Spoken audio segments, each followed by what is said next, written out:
Traditional மெத்தடில் homemade key எப்படி prepare பண்ணலான்னு பார்க்கலாமா? இதுக்கு நான் பால் ஆடையை ஒரு 20 டேஸ் கலெக்ட் பண்ண பால் ஆடையில் உங்களுக்கு நான் செஞ்சு காட்ட போகிறேன். இதுக்கு பால் ஆடையை இந்த மாதிரி ஒரு பெரிய வானிலையில் நான் கலெக்ட் பண்ணிக்கிறேன். இந்த பாலாடையை எப்படி கலெக்ட் பண்ணேன்னா, டெய்லியும் வாங்குகிற பாலை நல்லா ஈவினிங் காய்ச்சிட்டு கொஞ்சம் ஆறுனப்புறம் தட்டு போட்டு ஃப்ரிட்ஜில் எடுத்து வச்சுடுவேன். மறுநாள் காலத்தால் பார்த்திங்கன்னா நல்ல ஒரு திக் லேயர் ஆஃப் ஆடை ஃபார்ம் ஆகிருக்கும். அதை அப்படியே எடுத்து ஒரு கண்டெய்னரில், ஏர்டைட் கண்டெய்னரில் ஸ்டோர் பண்ணிவிடுவேன். இது ரெகுலராக ஒரு 20 டேஸ் கலெக்ட் பண்ண எனக்கு பால் ஆடை தான் அவ்வளோ கிடச்சிருக்கு. இதில் எவ்வளோ கீ வருதுன்னு நம்ம பார்க்கலாம். இதை மிக்சியில் போட்டு அடிக்காமல் இந்த மாதிரி அடிக்கும்போது நம்மளுக்கு நிறைய குவான்டிட்டி கிடைக்கும். ஸ்மெல், ஃப்ளேவர் எல்லாமே அந்த காலத்தில் செய்கிற மாதிரி ரொம்பவே நல்லாயிருக்கும். நீங்கள் ஒரு வாட்டி இந்த மெத்தட் ட்ரை பண்ணிங்கன்னா மிக்சியில் அடிக்கிற மெத்தடும் அந்த மெத்தடுக்கு போகவே மாட்டீங்க. இட்ஸ் எ லாங் ப்ராசஸ் தான், பட் டேஸ்ட் வைஸ் எல்லாமே சூப்பர்வாக இருக்கும். நம்ம எடுத்துருக்கிற பாலாடையை பீட் பண்ண பட்டர் பார்த்திங்கன்னா ஃபஸ்ட்டு மணலாக வரும் பாருங்கள். எடுத்து கையில் ஒட்டவே ஒட்டாது. எடுத்து காட்டும்போது உங்களுக்கு புரியும், அடிக்கும்போதும் பீட் பண்ணும்போதும் உங்களுக்கு தெரியும். நல்ல ஃப்ளஃபி ஆகும். ஃபஸ்ட்டு கன்சிஸ்டன்சி மணலாக வரும். கை விடாமல் அடிக்கணும். இதில் இன்னொரு விஷயம் நான் சொல்ல மறந்துட்டேன். நம்ம ஃப்ரிட்ஜில் வச்சுருப்போம் பார்த்திங்களா, அந்த பால் ஆடை வெண்ணெய், ஆக்சுவலி அது நல்ல ஒரு சில் கன்சிஸ்டன்சியில் இருக்கணும். வெள்ளை எடுத்து வச்சிட்டப்புறம் நம்ம பண்ணலாம் அப்படின்னு 1 hour வச்சுட்டிங்கன்னா அது நீர்க்க ஆரம்பிச்சிடும். அந்தளவுக்கு ஃப்ளஃபினஸ் வராது. எந்த அளவுக்கு சில்னஸ் இருக்குமோ அவ்வளோ சீக்கிரம் ஃப்ளஃபி ஆகிடும். வெண்ணையும் திரண்டு வந்துடும். ஆல்மோஸ்ட் ஒரு 15 minutes பீட் பண்ணிகிட்டு இருக்கேன். இப்போது இந்த கன்சிஸ்டன்சி நல்லா வந்திருக்கு பாருங்கள். கீழே விடும்போது தெரியுது உங்களுக்கு, கிட்ட கையில் ஒட்டாமல் நல்லா அப்படியே விட்டால் அப்படியே ஸ்மூத் ஆகுது. இதுதான் கரெக்டான கன்சிஸ்டன்சி. இன்னும் ஒரு 10 minutes இதே மாதிரி லைட்டாக பீட் பண்ணோம்னா நம்மளுக்கு கரெக்டான கன்சிஸ்டன்சி வரும். அந்த தண்ணி விடும் பார்த்திங்களா, சொல்லுவோம் இல்லையா, அதை விட ஆரம்பித்தா நம்ம கரெக்டான கன்சிஸ்டன்சியில் இருக்குதுன்னு அர்த்தம். இப்போ லைட்டாக விட ஆரம்பிச்சிருக்கு. இன்னும் கொஞ்சம் நல்லா விடணும். கிளைமேட் இப்போ கொஞ்சம் ஹாட்டாக இருக்கிறதுனால லேட் ஆகுது. எனக்கு இன்னும் கொஞ்சம் ஐஸ் க்யூப்ஸ் ஆட் பண்ணோம்னா அந்த கோல்ட்னஸ்க்கு சீக்கிரமே வெண்ணெய் திரண்டு வந்துடும் தோணுச்சு. அதனால் கொஞ்சம் ஐஸ் க்யூப்ஸ் ஆட் பண்ணிக்கிறேன். அந்த ஐஸ் க்யூப்ஸ் ஆட் பண்ணிவிட்டு பிளெண்ட் பண்ணோம்னா ஒரு 5 வெண்ணெய் திரண்டுடும். ஆக்சுவலி வெண்ணெய் எடுக்கிறதுக்கும் ஒரு டைம் இருக்குங்க.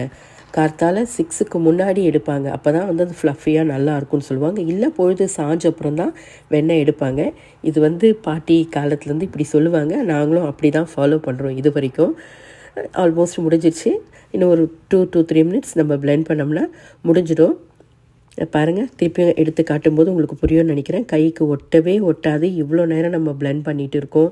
பிளெண்ட் பண்ண நல்லா ஸ்மூத்தாக சாஃப்ட் ஆகிட்டு தான் இருக்குது. ஆல்மோஸ்ட் தண்ணி விட ஆரம்பிச்சு அந்த வர ஆரம்பிச்சிடுச்சு. இனி நம்ம கன்சிஸ்டன்சி வந்துடுச்சு. இதுக்கப்புறம் திருப்பி எல்லாத்தையும் ஒரு சேர பீட் பண்ணி ஃப்ளப் பண்ணி எடுத்துகிட்டு ஆல்மோஸ்ட் முடிஞ்சிடும். பாருங்கள், எல்லாத்தையும் ஒரு சேர எடுத்தாச்சு. ஃப்ளஃப்பும் பண்ணிட்டோம், முடிஞ்சிச்சு. இப்போ இதில் நம்ம தண்ணி கோல்டு வாட்டர் விட்டுட்டு அலசின மாதிரி உருண்டையாக பிடிச்சி அடுத்த பவுலில் ட்ரான்ஸ்ஃபர் பண்ண வேண்டியது தான். தண்ணியும் விட்டுட்டேன். தண்ணி விட்டுறத வீடியோ எடுக்க மறந்துட்டேன், சாரி. தண்ணி விட கேன் எடுக்கும்போது அது வீடியோ ஆகிடுச்சு. பாருங்கள், அதில் அலசி வெண்ணெய் உருண்டை பிடிக்கிறோம் பாருங்கள். பார்க்கவே எவ்வளோ அழகாக இருக்குது வெண்ணெய்.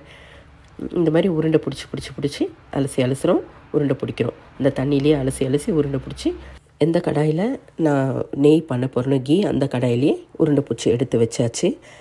இதுதான் ஆக்சுவலாக பட்டருக்கான process. This is original butter. நம்ம கடையில் கிடைக்கிறதுலாம் பட்டரே கிடையாது. பட்டரோடு சேர்த்து வெண்ணெயை டால்டாவை மிக்ஸ் பண்ணுறாங்க. அது பட்டர்னு வாங்கி நம்ம உருக்குறோம். நம்ம கண் முன்னாடி நம்மளுக்கு தெரிஞ்ச ப்ராசஸ் செய்கிறது தான் பர்ஃபெக்ட். இப்போ நான் கேஸ் ஸ்டவ் ஆன் பண்ணியாச்சு.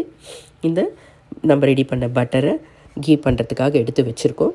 இது ஒரு 20 to 25 minutes ஆகும்.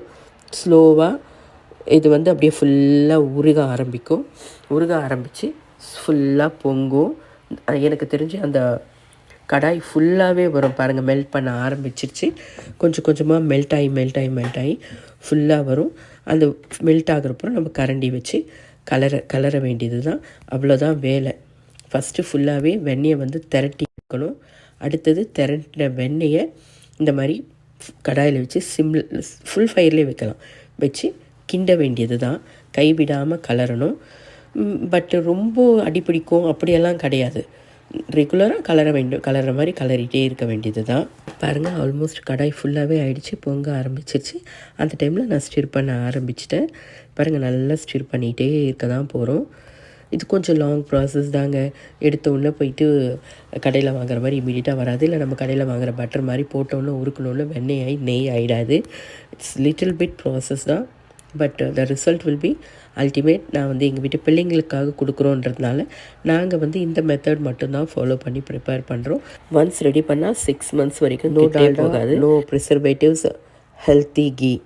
கிட்ஸுக்கு ஒரு ரொம்ப பிடிச்சமான ஒரு விஷயம். எல்லா ஃபுட்டுக்கும் நம்மளுக்கு தேவைப்படும் இல்லையா?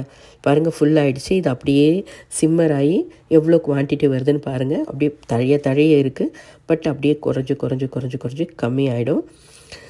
இது எனக்கு ஃபுல்லாகவே என் தங்கச்சி தான் ஹெல்ப் பண்ணிகிட்ருக்கா. என்னை விட அவள் ரொம்பவே நல்லா இந்த கீ ப்ரிப்ரேஷன் சூப்பராக பண்ணுவாள். அவளும் நானும் சேர்ந்து தான் பண்ணோம். பாருங்கள், ஆல்மோஸ்ட் பாதியாக குறைஞ்சிருச்சு பாருங்கள். இன்னும் பாயில் ஆகிட்டே தான் இருக்குது. இந்த ஸ்டேஜில் ஒரு கல் உப்பு போடணும். ஏன்னு எனக்கு தெரியாது, எங்கள் பாட்டி போடுவாங்க, எங்கள் சித்தியும் போடுவாங்க. அதே நாங்களும் ஃபாலோ பண்ணுறோம்.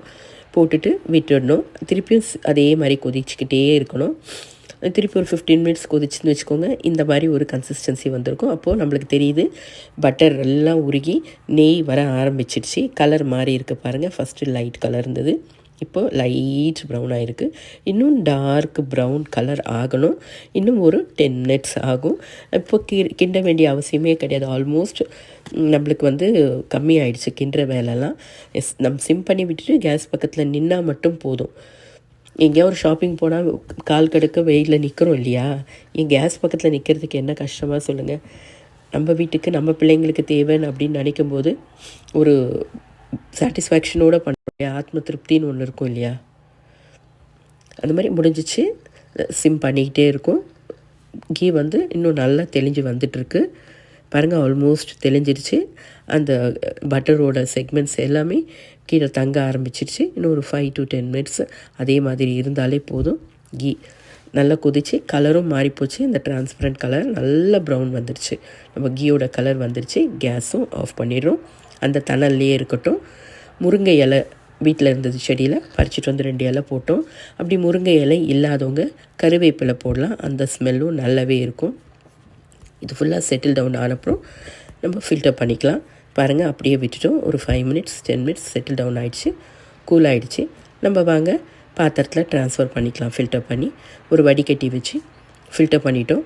கிட்டத்தட்ட நம்ம போட்ட அந்த ஒரு மந்தோட பால் ஆடையில் எனக்கு கிட்டத்தட்ட 3/4 அதுக்கு மேலேயே தான் வந்திருக்கும் அந்த பாட்டில். அதுல இன்னும் கொஞ்சமாக வந்தது. கீ எனக்கு கிடச்சிருக்கு. Purest key.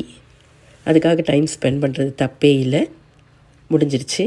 இது போன வாரம் என் தங்கச்சி ப்ரிப்பேர் பண்ண கீ. இப்போது இந்த செடிமெண்ட் என்ன பண்ணுறதுன்னு நினைக்கிறீங்க இல்லையா? இது எங்கள் வீட்டில் என்ன பண்ணுவோன்னா, எங்கள் பாட்டி காலத்துலேருந்து அதில் கொஞ்சம் ராகி மாவு போட்டுட்டு சர்க்கரை போட்டுட்டு கலந்து சாப்பிட்டா வேறு லெவலில் இருக்கும். இது எத்தனை பேர் சாப்பிட்ருப்பீங்கன்னு எனக்கு தெரியல. ஊரில் இருக்கிறவங்களுக்கு நிச்சயமாக இந்த டேஸ்ட் தெரியும். இப்போ இருக்கிற பிள்ளைங்களுக்கு இது தெரியறதே இல்லை. பாருங்கள், என் தங்கச்சி டேஸ்ட் பண்ணுறா. அவள் சொல்வா எப்படி இருக்குன்ட்டு. எங்கள் பிள்ளைங்களுக்கும் கொடுத்தோம். அவங்க இது வரைக்கும் சாப்பிட்டது இல்லை, பட் சாப்பிட்டுட்டு அவங்களுக்கும் இந்த டேஸ்ட் பிடிச்சிருந்தது. நீங்களும் இது மாதிரி கீ ப்ரிப்பேர் பண்ணிங்கன்னா கண்டிப்பாக இந்த மெத்தடையும் ட்ரை பண்ணி பாருங்கள். ரொம்பவே டேஸ்டியாக இருக்கும். ரொம்ப ஹெல்த்தியான ஸ்நாக் கூட. ராகி மாவு ப்ளஸ் நீங்கள் நாட்டு சர்க்கரையும் போட்டுக்கலாம். Subscribe for such interesting videos.